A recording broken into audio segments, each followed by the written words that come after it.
Hello, welcome to today's webinar on Astilbes. My name is Deborah and I'm a volunteer at the Minnesota State Horticultural Society. I'm joined today by local horticultural hero, Mary McGuire-Lerman. Hi, Mary. Hello, Deborah. If you're not a member of MSHS, now is a good time to join. Members receive not only our award-winning magazine, but also discounts at nurseries and greenhouses, comp tickets to our local home show, free webinars, and so much more. Your membership dollars also allow us to bring great programming like this to all of you. Just a few housekeeping items before we begin. You are attending the webinar today in listen-only mode. So you'll be able to hear our presenter, but we cannot hear you. That means there won't be any background noise. If you have questions for our presenter, you can type those in on the panel on the right side of your screen. We'll be covering the questions at the end of the webinar. If you don't see the panel, look for an orange arrow in the right-hand upper corner of your screen. Click on that arrow and it'll pop out the panel. There's a handout to go with today's webinar, which you can access by pressing the handouts button on the same panel as where you'd type in a question. You'll also receive a copy of the handout with a follow-up email and a link to a recording of the webinar in a day or two. And now, please welcome today's speaker, Mary Frances McGuire-Lerman. Mary learned how to garden from her grandmothers, Frances Ann Morgan Reagan and Teresa Lillian Van Kinder McGuire. Her mother was too busy raising 8 children. She was the oldest daughter and the gardener and lawnmower at her family home. When she entered college, she discovered horticultural science at the University of Minnesota. She graduated in 1974 with a degree in horticultural science and immediately began working at Como Conservatory. In fact, she was the one who suggested the installation of a bromeliad display in the Dome Garden, which was first planted in 1975. In 1976, she was hired away by the Minneapolis Park and Recreation Board, where she worked for 32 years as the horticulturalist, designing, directing, and expanding garden operations, creating the Naturalist program at the Eloise Butler Wildflower Garden, initiating this invasive species removal programs, and working for 5 years with state agencies to get buckthorn declared a restricted noxious weed in Minnesota to prevent any further propagation or sale. During our stay-at-home time, she has been preparing numerous webinars for MSHS on a variety of genera of flowering plants. She will be providing these through MSHS for Northern gardeners. She's looking forward to sharing her information and learning from you with questions and comments after the presentation. Take it away, Mary. Okie dokie. Let's start by just taking a look at this image. This is an Astilbe variety that I saw at the Royal Botanic Garden in Edinburgh the summer of 2016, somewhere between mid-July and the end of August. I have not seen it on any nursery source here in the US, but if any of you find it anywhere, will you please contact me through the Hort Society, because I would love to add this one into my garden. It's quite tall. It's a variety that I believe George Ahrens introduced probably close to 100 years ago. And so the oldies are always the goodies. So today I'm going to take you on a tour of Astilbes. We're going to find out a bit about the history of them, where they're originally native to throughout the world, and one of them is native here in North America, but few people grow it, and it's quite a beauty. When my husband and I go traveling to a new city, we always take what is called the free walking tour, which is always exciting. Plus, you're always hungry for a great meal at the end of a day of walking. But one of the things they do with the tour at the beginning is they say, this is a free tour. However, at the end of the tour, if you feel that you've had a significant contribution to your life and you have enjoyed what you've learned, we would appreciate a donation. So I'm saying that for the Minnesota State Hort Society today. If at the end of this presentation you felt that you learned something and that was worth some money, then please make a donation at the very end to the Hort Society. Because like any agency right now, they are struggling because we haven't been able to hold our annual fundraiser for obvious reasons. So looking at this image, what you see is a mass of feathery, almost fern-like foliage that masks the ground. One of the nice things about growing astilbes in a grouping rather than just a single plant here and there is that you completely shade the ground. So if any weed seeds do drop in, if they germinate, it's very hard for them to get enough light through that layer. It's also important that these are great plants for winter interest. So I encourage you not to deadhead them after they finish blooming each season. Leave them upright because they have beautiful chocolate brown dried flower stems that really stand out in the winter months. And we have to realize that here in Minnesota, winter is often almost 6 months out of the year. Okay, so let me go on to the next slide. I like to find poems about different plants. So this was on the internet called Just Then. It was just there a few weeks ago when the sun was high, nestled with fleabane, pillowed in stitchwort, barely fern-like and feathery, just new. A small astilbe from somewhere. Growing was newer just then, hinting boundlessness, endlessness, stirring in bindweed, rising in buttercups. This slanting orange morning, just now, spade in hand to save the astilbe, I find it gone. Taken by redroot, fallowed by sorrel, barely reddish, silent, nubile green, just new. The small astilbe from somewhere now gone. I guess it was a moment's treasure just then, like oblique light upon the wood just now, or parched cocklebur, or withered hop. I don't know who Tom Aldrich is, but I'm really glad he put this up on the internet. So let's talk about Astilbe Facts here. Where does it get its name? The A means without, and Stilbe means brilliance. And so many of the early species, when they were discovered, have had very dull foliage. And so Lord Hamilton, the botanist from Scotland who named them, referred to the matte, dull Astilbe leaves. It's a member of the saxifrage family. It's pronounced Astilbe. There are 14 species native from Central and Eastern Asia and Java, and one from Eastern North America. Whoop. Sorry, Mary, we're losing you. Please get a little closer to your mic. Oh, okay. Is this better? No, try again. Okay, let me turn my volume up. Is that better? Yes, thank you. Okay. I'll keep it up high then. Sorry. So we have one species, Astilbe biternata, that's native down in the Carolinas, but it's fully hardy here. I've grown it for about 20 years. I had to order it from a nursery down in North Carolina, and I'll give you that address later because I don't know any local sources of it here. Astilbes have either 10, 8, or 5 stamens per bloom. This is often what makes them sparkle, is these large numbers of stamens on most of the varieties we grow. And then I'm recommending this connection to look at the Astilbe National Collection in England. They do amazing things over there where people, offer their land and put in a national Astilbe collection, a national canna collection.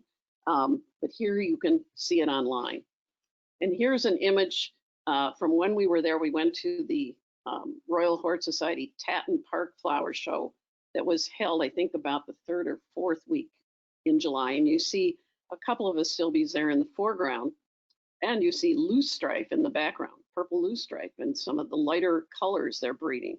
You have to remember, loosestrife is native to Europe. It's not an invasive species there because it has natural predators. It's also a great cut flower. Meghan Markle, when she was married, had a bouquet featuring some of the white, what is called bridal veil Astilbe. Here you're seeing lots of different color combinations. It's a very delicate, feathery bloom to use. So some of the characteristics of Astilbes, it's herbaceous perennial with ternately, thrice compound leaves. The leaves have swollen petiole joints. On a leaf, the narrow part, or what many people might call the stem, is actually the petiole. And you'll look at it and there's a swollen area where those joints are. Sometimes it's actually may have a reddish color to it. And they have terminal panicles of numerous small flowers, rhizomatous roots, so they will keep spreading out, but they don't run around like hell. They're attractive to bees and butterflies. And then the garden writer Alan Lacey put a good comment out there saying Astilbes are tremendous weapons in the fight against rugs and dumplings.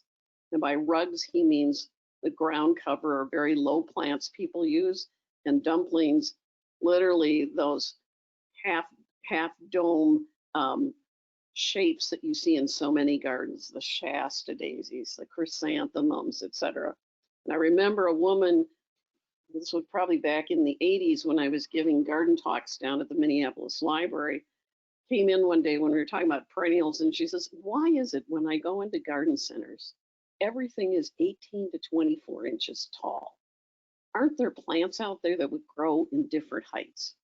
So in Astilbes, many of them have been in this 18 to 24 inch height. But in recent years, a lot of very tall cultivars have been introduced. So we're going to show you some of those coming up. So this is why I say don't cut them down for the winter. Look at it against snow, those wonderful chocolate brown stems, plus the songbirds will come in during the winter to harvest the seeds. This arrangement I did in front of the Carta Thai restaurant on Como here for them last fall. I simply harvested stems of Astilbe, hydrangeas, and black cohosh. And then we found some cheap red fake branches at Turnstile and stuck it in there. So what's great about doing this is a hot south-facing location. If you're trying to do a winter display at your house and you're hot or west-south facing, you put evergreens in there by mid to late January, they're all brown and burnt, plus they're frozen in there. So try using some of your dried materials that you can harvest from your garden. Okay, some of the requirements. They prefer part shade. They will grow in full sun if they are provided with constant, and I mean constant, soil moisture. I saw a display back in 1980 up in Montreal at the International Floralies where they had constructed a bog that completely had the sphagnum moss cover, but they planted Astilbes in it, and they'd also planted meadow blazing star, or native blazing star from wet prairies, and it was just a knockout display. So keep the soil moist. Now, one of the things that can help you, and I talked about this on our last webinar, was the fact that you can pretty much guarantee keeping a constant soil moisture around your roots if you install what we call a copolymer into the bottom of the planting hole when you first plant it. This is a product such as Soil Moist or TerraSorb. You follow the label directions. For like a 3 to 4 inch pot, you'd put about a teaspoon of this material, and it only goes in the bottom of the planting hole. It's the same stuff that's in disposable diapers. And what happens is when you water or it rains, these crystals expand to hold 200 times their weight in water, and they cluster themselves around the roots. And as the soil dries, then they release the water to the roots. And the next time you water or rain, then those crystals swell back out. So it's good there for usually 5 years for perennials. If you're planting it and using it with around annuals, often when you pull them out in the fall or the next spring, it's important to shake some of that off and get it back into the ground So you generally don't have as much persisting when you're using annuals. Again, you want a very rich, moist soil, kind of like what you'd experience in a woodland garden where nobody rakes the leaves. They're allowed to decompose and build up over the years. I would again encourage, if you've got mass plantings of astilbes, don't rake the leaves off in the fall. Just let them settle in there and let them decompose over the next year. These should be divided every 3 to 4 years, and you often need a saw. Let's say not often. You need a saw to cut the rhizomes into divisions. So this morning at 8 o'clock, I went out and said, I don't have any images for dividing astilbe. So I dug up a young astilbe next to our apartment building. And you're seeing it there. Typically, the foliage color coming out on astilbes often will have a little hint of red to them in the spring. Others may be green, but this is often characteristic that you'll get that reddish green color to it. You dig these clumps up using a shovel or a spading fork, and first you circle the entire plant and slice that shovel or fork down in to loosen completely around the plant. And then you carefully lift it, and I set it here on an old piece of kind of plexiglass, almost like an old cutting board. I always use a saw. If you were going to try the famous method of using 2 spading forks and pushing them down into the center and then separating them apart, you're going to end up like Brian May recently, who destroyed his gluteus maximus by over gardening. This is a difficult plant to divide, and I only recommend you do it with a saw. So you'll see I first cut it in half, 2 pieces, and then I cut it again into quarters, and then I quickly replanted them. Today is a perfect day in most of Minnesota. If you haven't divided any of your perennials yet, this may be the last really good day to do that, because we're going to be getting considerably warmer. But today we're supposed to be overcast and only into the low 50s here in southern Minnesota. I imagine a little bit cooler up in northern Minnesota. Okay, so we have lots of different groups of astilbe, which is also called false spirea, and many years ago it was also called meadowsweet. Astilbe cross arendsii is named for George Ahrens, who was a major plant breeder of astilbe, 1863-1952. And the majority of astilbe on the market are hybrids of arendsii. Chinensis is a later blooming astilbe with some drought tolerance to it. But I have to stress that if astilbes get dried out, the whole leaf base of it, which is what makes the plant so attractive, starts curling up and drying. But this one does show a little bit more tolerance to drier soils. Then we have Astilbe cross crispa, which is great for a ground cover or a rug, as Mr. Lacey would say. Dark green foliage, and it will creep about. If you wanted, for example, you could plant that under evergreens, etc.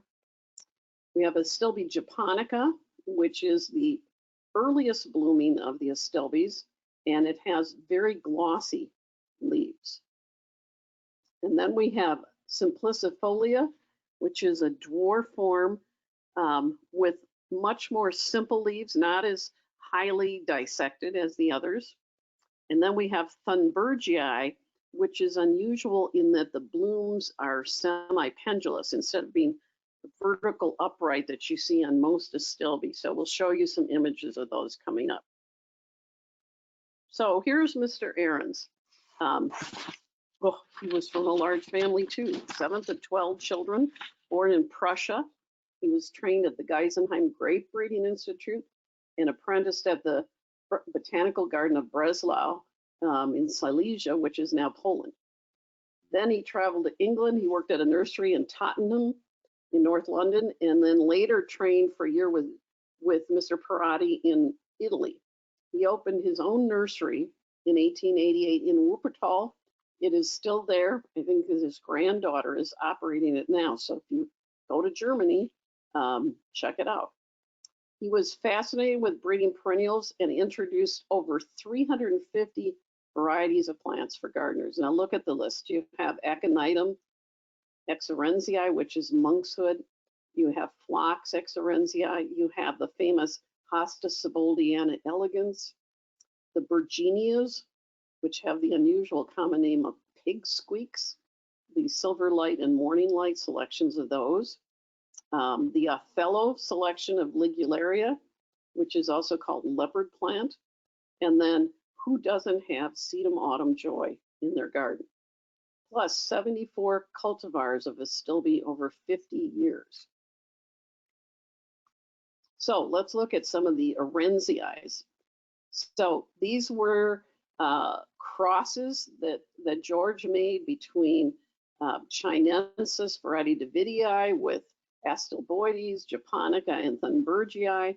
And so over 95% of all the Astilbe sold here in the US are arendsii hybrids. And you have whites, you have pinks, you have purples, lavenders, mauves. We don't have yellows and we don't have oranges, but we sort of have some orangey reds. And I want to take time now to thank all the different growers that gave me permission to use some of their images. If you look at Bridal Veil on the right, how delicate those blooms are, and of course, they can be cut into separate sections. This is why it's used a lot in bridal work.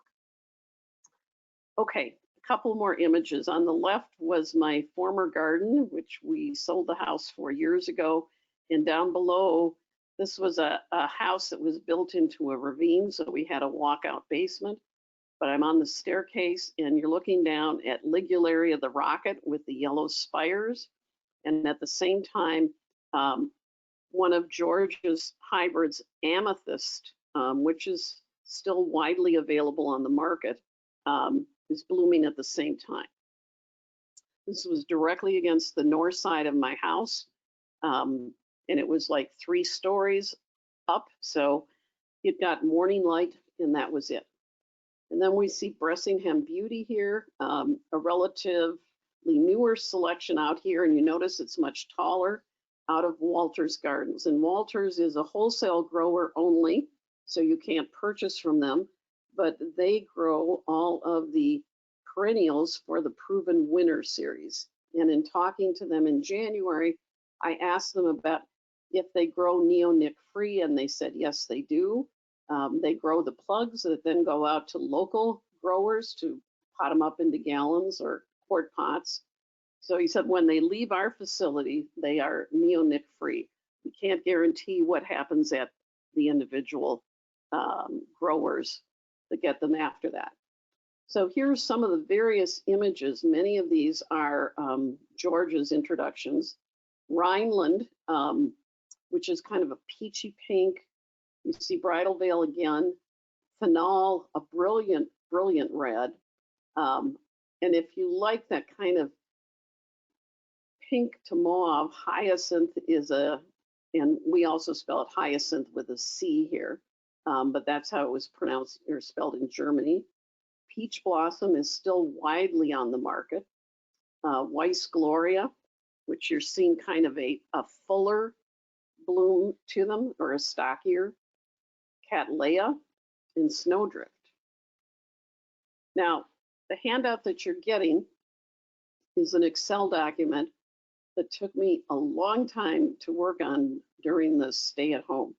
And I went through most wholesale and retail catalogs to see what was out there. And so I listed it with the year 2020 as far as these are the varieties that I can find that are out there on the market now.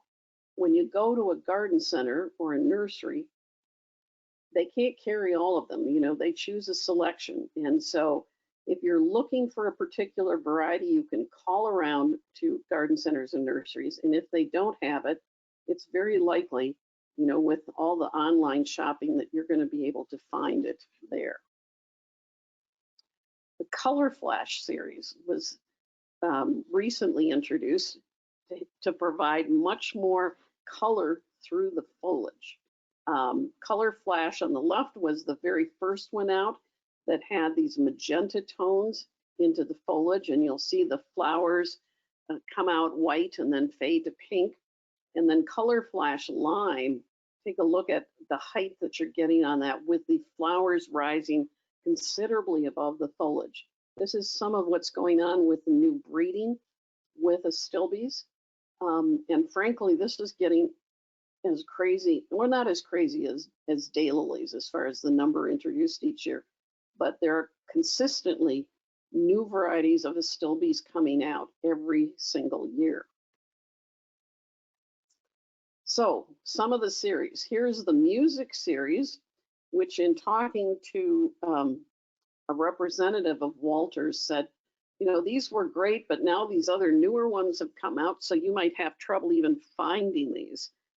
It just depends on your garden center.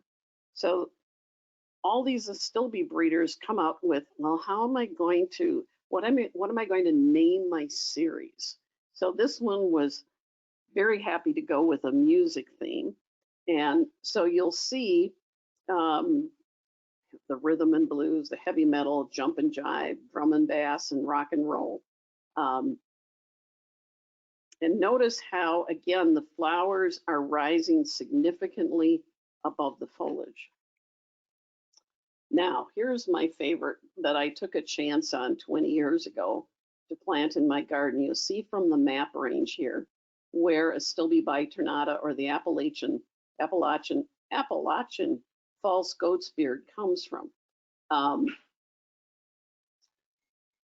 It is great. It can get quite tall, almost 6 feet tall. So if you're looking for a delicate backdrop for your garden, and in fact, sometimes people mistake it for a runcus or goat's beard.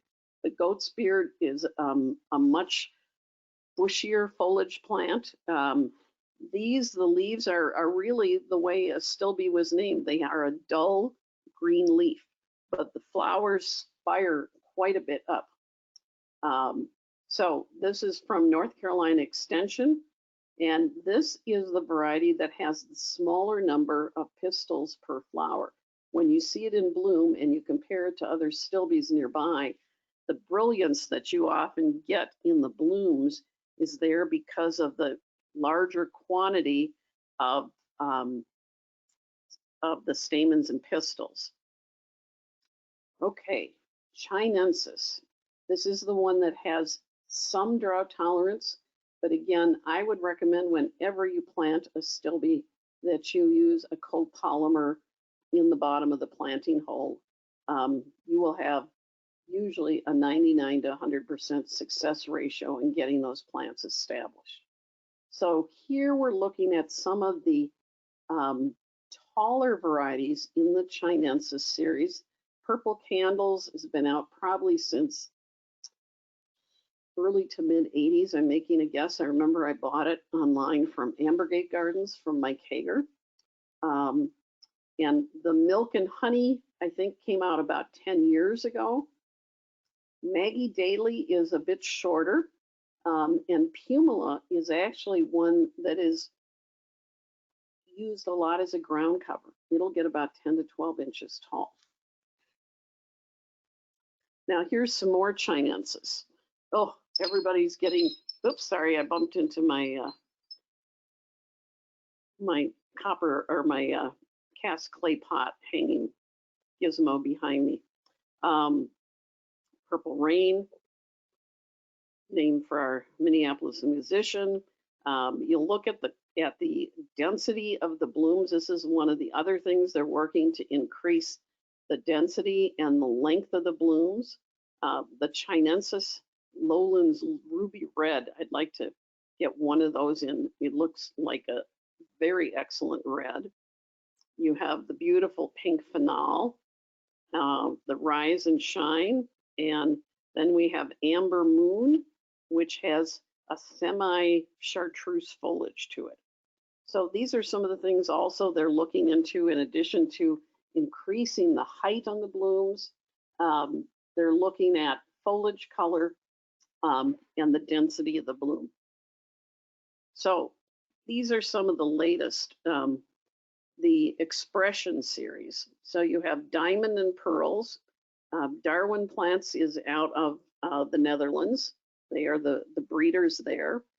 Intense dark green foliage on that one. Heart and Soul. And this is another thing they're looking into because they've now got varieties that will have different hues to the bloom depending on the light levels they're getting during the day. So you get a lavender blue sheen to Heart and Soul either in the early morning or in the early evening. Now my favorite new series is the Mighty series. Some of these getting up around 4 feet in height. So no more of these 15 to 18 or 18 to 24 inch height Astilbes. These have just been out a few years. Mighty Chocolate Cherry has been locally on the market here for a couple years, and Mighty Pip, and I'm also seeing Mighty Red Quinn. I haven't seen Mighty Joe yet. If some notes on these indicate that if they cut back following blooming, they may rebloom for you, but to do that, you're going to need to fertilize them again immediately after you cut them back. And there's no guarantee. I think a lot of it's dependent on the weather temperatures, but if it particularly is into a cooler summer, I think you might have a chance at that. Then the Vision series has been extremely popular.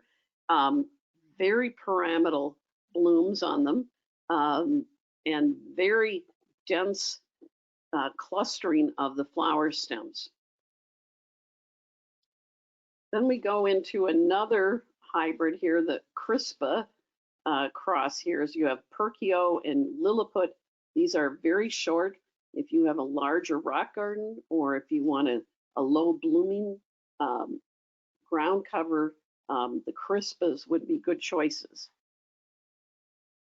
And then the japonicas are the ones that have the really shiny foliage to them. And originally, we were going to do this not as a webinar, but as a class here in my neighborhood in St. Anthony Park in St. Paul. And it was going to be held at Scarborough Fair, which is a great women's clothing store. And we were going to be providing a plant. There was going to be a fee associated with the class, and we were going to provide a plant of this new japonica. Look at me. And what's making you look at it is another thing that's going on in the breeding of these Astilbes. They're breeding the stem colors to be significantly different. In other words, not green. So here you have the maroon red color to the stems supporting the flowers, and then you have the pink flowers. So that's just a double whammy, really shows that flower to make you look at it. Some more of the japonicas that are out there, and some of these are older varieties. Delft Lace is a newer one that has some bronzing coloration to the leaves. But again, notice that the stems, the flower stems are reddish, so that as those pink flowers are opening up, you're getting that color contrast. The Simplicifolia is again another dwarf one, getting about 12 inches tall, but they tend to be more airy, I guess the best way to describe it. If you look at Sprite and you look at Henny Grafland, how you can almost see through, so the light is coming through, enhancing the blooms. So these are another group of plants that you're going to find. But realizing when you go to garden centers, there's going to be a limited number of varieties. Now, for example, I highly recommend, if you've never been to Kelly and Kelly Nursery, which is in Long Lake, Minnesota, just west of, I think, Wayzata and Minnetonka. It's like going to a miniature arboretum. It's an old-fashioned garden center nursery. And I think it's the only one left like this, where they literally grow out, they have beds of perennials, and you come and select, and they will dig it, and put it in a pot for you to take home. They carry over 47 varieties of Astilbes out there. And in St. Paul, I would suggest you take a look at Highland Nursery, because in their perennial selection, they bring in a massive number of species and cultivars for so many perennials there. It's just amazing. So I think if you're in either part of the Twin Cities, those would be two nurseries where if you're really looking to see the selection of Astilbes, that's where I would send you. And then I'll tell you about another online nursery out in Maine where I used to get a lot of Astilbes from that I couldn't find locally. So there's a Key series, the Key Largo, the Key West, the Key Biscayne, that are all selections of the Simplicifolia. And then we get to the thunbergii. This is the one that has the pendulous branches or pendulous blooms. It's a native of Eastern Asia. The name comes from the name of a Swedish botanist who is a friend of Linnaeus, and he traveled as a doctor with the Dutch East India Company, and would send plants from Japan to Europe for the gardeners to test out. I know locally here, Rush Creek Growers, which supplies to a lot of independent garden centers in the Twin Cities, is selling Strausenfeder this year. There's ostrich plume, and then there's Professor van der Wielen. Notice here, again, on the stems of Professor van der Wielen, how the stems are a bright red instead of green, and so how that actually showcases those pendulous white blooms. Here's a selection of thunbergii that was found in Japan, and I've been seeing a lot of this around in the Twin Cities. It's a shorter selection, but you see how you have these semi-arching branches.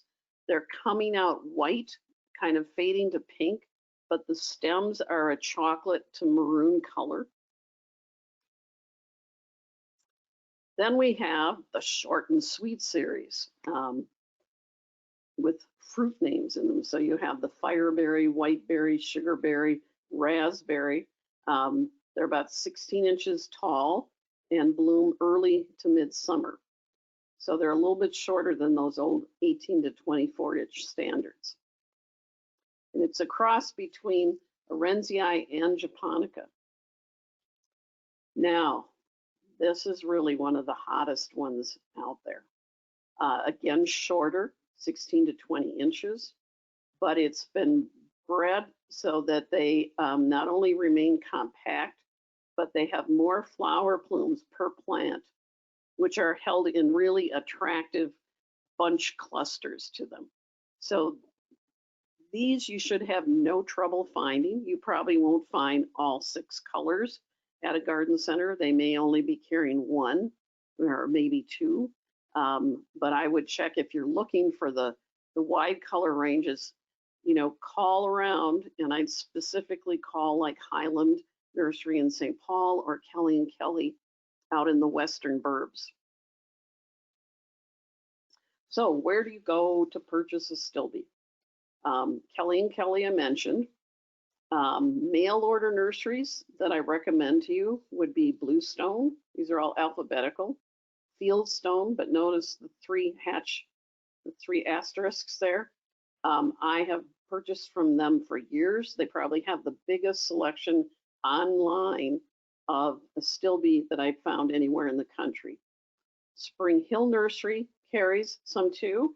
In the lower right-hand corner, you'll see an image from their catalog. They actually sell a collection so that you could eventually create an image like this, where they have Vision in red, they have Mighty Pip, which is the pink, and then again, Vision in white. So it's fun to look at these images in the catalogs to get an idea of some of the color mixes you can use. In addition, you have White Flower Farm that will also carry Astilbes. But if you want to try the only native Astilbe in the US, which is the Astilbe biternata, the Appalachian false goat's beard. Gardens of the Blue Ridge is where I ordered it over 20 years ago. They're still in business. They still have it in their catalog. Just remember, it has a very dull green leaf, and it's a very simple leaf. So it's not this really thick fern-like foliage to it, but it's a dramatic plant to use towards the back of your garden.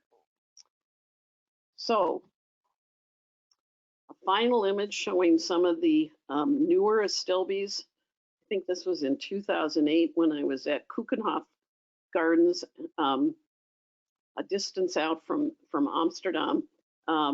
If you've never been to Keukenhof, that's your goal. You've got to get there to see the spring bloom when the tulips come up. I think it's rated as the largest garden in the world, and you basically need a full day to get through it. So that's what I can share about Astilbes. Now I want to hear your questions and what you can share for all of us to learn.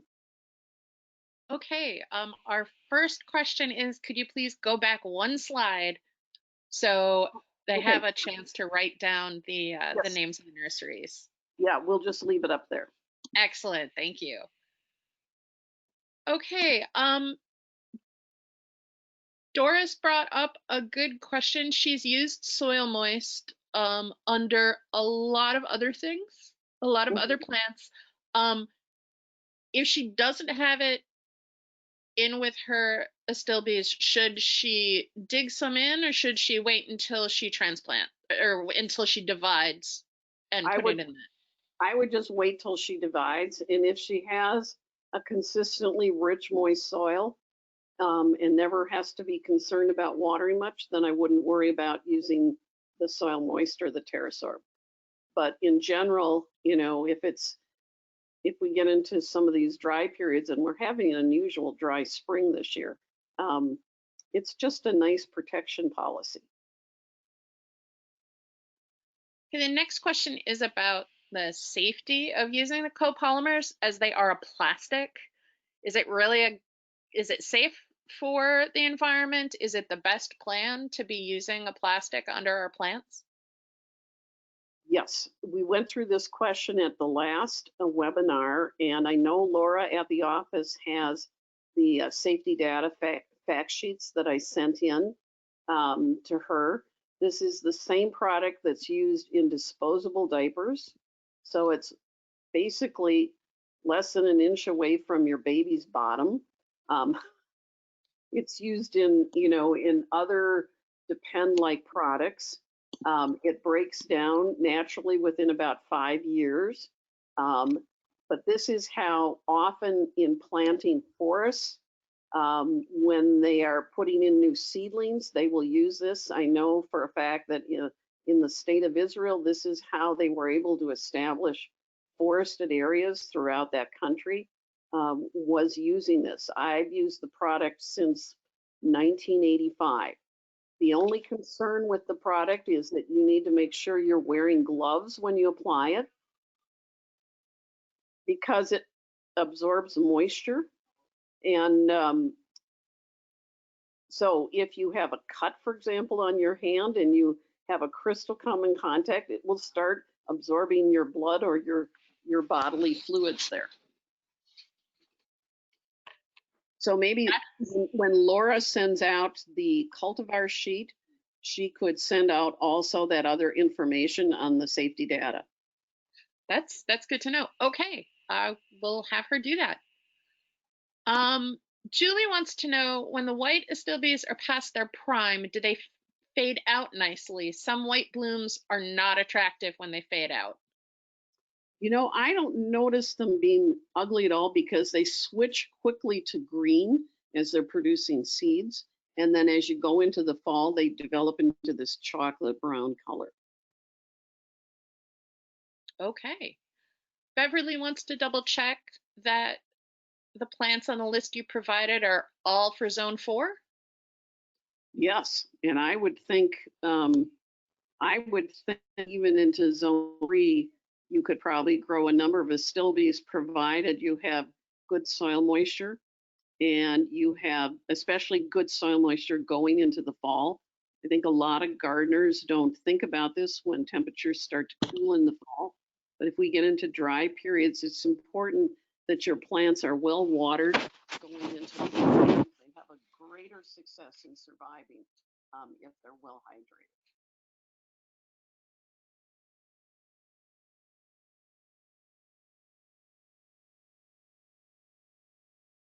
Are we still there? Mary, we can't hear you. Okay, something's going on here? Sorry. Did you lean back? Now let's see. Is this better? This is better. Okay. I think I just adjusted the angle of the screen. Okay. Oh, that'll do it. Okay. Sorry about that. Okay. Bobby wants to know, if you purchase them online, do they come as bare root? How do you deal with putting them in as a bare root? And also, what happens if you don't split them? What happens if you don't split them? They'll just keep spreading after a period of time, often the centers of the plant. Mary, we lost you again. Okay, all right. What will happen is if There you are. if you don't divide them after a period of years, what you may find is the center of the plant may start to die out. The old rootstock will decay, and you've probably seen this in Siberian iris. Well, they'll grow into a circle, growing around where that original plant was. But astilbes can hold on for a really long time. The problem is if you wait to divide them until they're into these huge clumps, it may take several of you to dig this mass out before you can saw them apart. Okay. Can you? Okay, you can hear me. Okay, all right. I can hear you now. I can hear you great now. Okay. What about when you purchase them online? Do they come as bare root or by mail? Okay, it all depends. When I've bought from Fieldstone Gardens in the past, they have always shipped bare root, and I think that's the only way they ship. And so if you're trying to get something from them, you need to order it now because it won't be too long before they're either sold out or they close down their cooling nurseries or their coolers where they keep the plants when they've dug them in the fall. Many of the others, such as Bluestone, Spring Hill, White Flower, are going to be sending you typically potted plants that are well established. I've been quite impressed with what I've gotten in previous years from Bluestone, because when they first started out, they used to just sell little tiny pots of plants, and now they're selling quart and even sometimes gallon pots of plants that I have found to be extremely well established and will bloom heavily the first year. Okay. Faith wants to know about planting them in a foundation bed on the north side of the house where they might not get any direct sunlight. Perfect. They love shade, you know. This is the plant for that location. There you go. Nona is asking about what you know about A. superba. Oh, it's been a while. I had one a number of years ago. I know it's a very good variety. What particularly did she want to know? She just wants to know what you can tell about it, any information on it.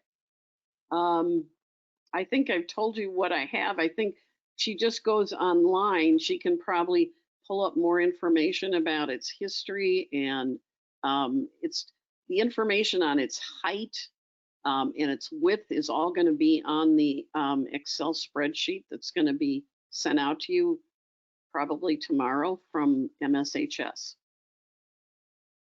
Okay. Kim and Georgia and Sandra all want to know about fertilizing needs. Can you over fertilize it? Do they need a lot? And also, do they prefer a certain pH or soil type? pH has gotten to be a big issue here.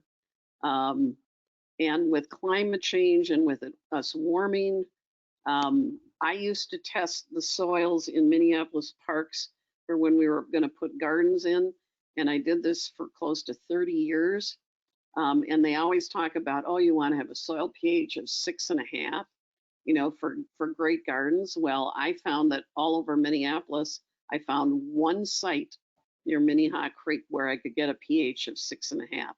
Most of the pH readings were coming in at 7.2 to 7.6, somewhere in there. And Astilbes were growing fine in our gardens. The important thing is to have a really organic, rich soil, work a lot of compost into the soil, put a lot of leaf mold in, don't, let the leaves from the trees fall down in amongst the plants and leave it there for the winter and leave it there and let them grow up right through it. So did I answer all those questions? Extra fertilizer or no? Extra fertilizer. Generally just, once in the spring, giving them a shot of slow release fertilizer, or you can put like a 10-10-10 fertilizer down and then put a composted mulch on it, which would then break down to become a slow release fertilizer for the plants is really all you need. But there's many years I often forgot to get my fertilizer down and they were just doing fine. The one fertilizer I do want to recommend that gets put down on every garden this time of the year, and it's not in any fertilizer mixes that are sold at garden centers. You can buy it at the grocery store or you can buy it at the pharmacy. What I'm talking about is Epsom salts. And don't buy the expensive lavender scented Epsom salts. Just get plain Epsom salts. They sell them like in 5-pound bags. And I use a small overhead fertilizer spreader, the handheld type, whirlybird, I guess they call them. And I just put Epsom salts in there and I walk through my whole yard. It's great for your turf too. It's a source of magnesium sulfate. And magnesium is the thing that plants and humans share. Magnesium is the core element in chlorophyll, and it's the core element in our hemoglobin. It imparts more disease resistance into plants. When I worked in the Minneapolis parks, we had the gardeners at the Rose Garden put it down every month. I talked to, and maybe some of you know Roger Hinsey, a Ramsey County Master Gardener. He swears by it also. We found with the roses that we had many more canes produced, a little more vigor and disease resistance in it. It's something that can't hurt. You put it down. I used to put it down just before rain was coming, so that if there was any foliage coming up yet, it was immediately washed off. I don't think it would burn it in any way. But it's one of the cheapest fertilizers you can buy, and it's one of the great things to put into your garden. Did you just do should a 5-pound bag last your entire property, or should you put a lot specifically on individual plants, or? So for example, if you're growing roses, I remember Roger talking about, and I think this is what our gardeners would do, about a half a cup around the roots, around the base of the roses, once a month, to keep them going. For my garden, I just did it once in the spring, really just right after I raked everything out and things were starting to come up. I did the turf. A 5-pound bag typically would give me 2 applications. And when you think about a yard, a typical city lot is 50 by 100. So you have 5,000 square feet. But typically half of that is hard surfaces. It's either your home, your garage, your sidewalks, driveway. So you're looking at 2,500 square feet. So I'm thinking a 5-pound bag will easily cover 5,000 square feet of actual garden or turf space. Cool. Thank you. Amy and Sandra would like to know what recommendations you have for other plants to mix in with them. Oh, other plants to mix in with Astilbes.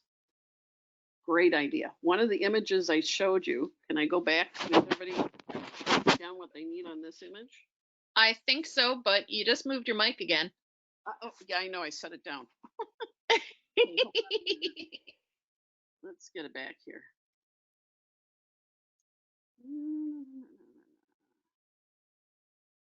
Come on, there we go. On the left, there's the garden. Ligularias, or the leopard plants, also love shade and moist soil. That's a great one to put in there. Aruncus, which is the true goat's beard, is another one for great shade. Some of the other things I had mixed in with them, bleeding hearts, brunera, or the Siberian bug loss, or false forget-me-not, also like similar soil situations. Ferns, do not put ostrich fern in. It runs all over hell and gone.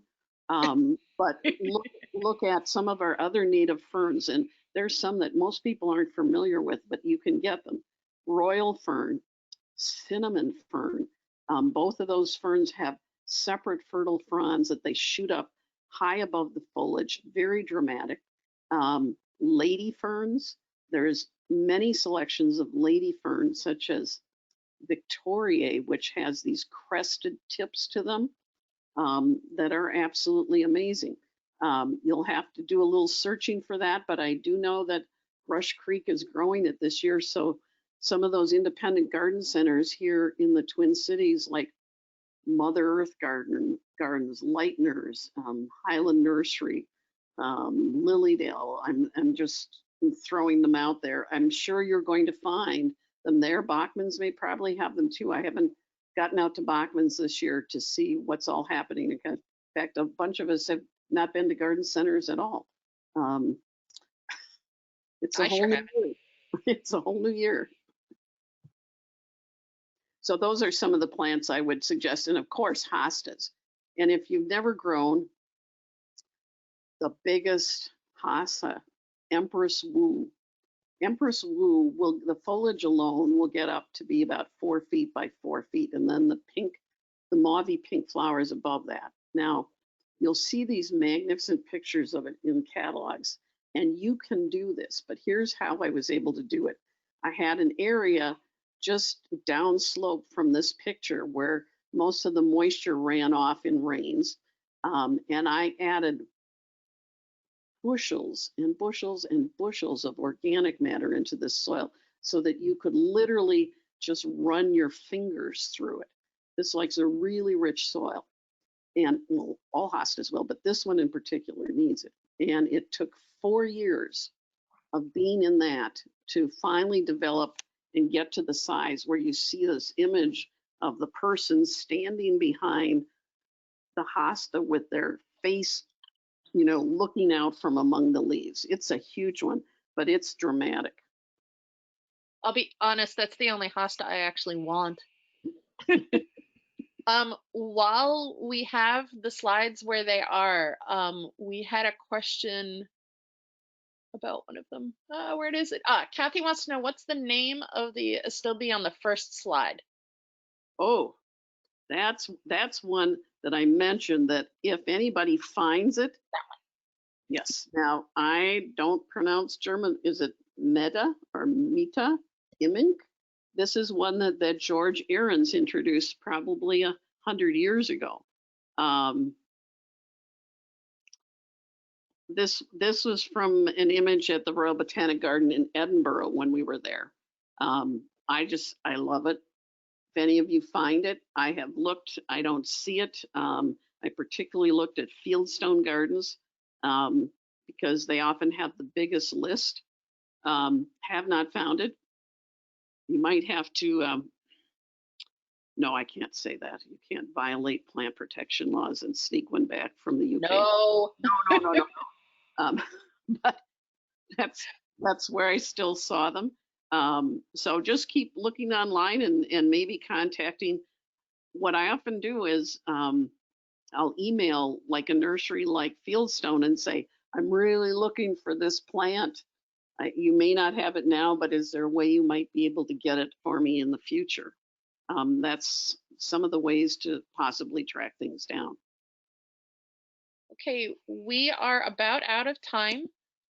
We do have a bunch more questions. Mary, if you're available to hang on and do those anyway.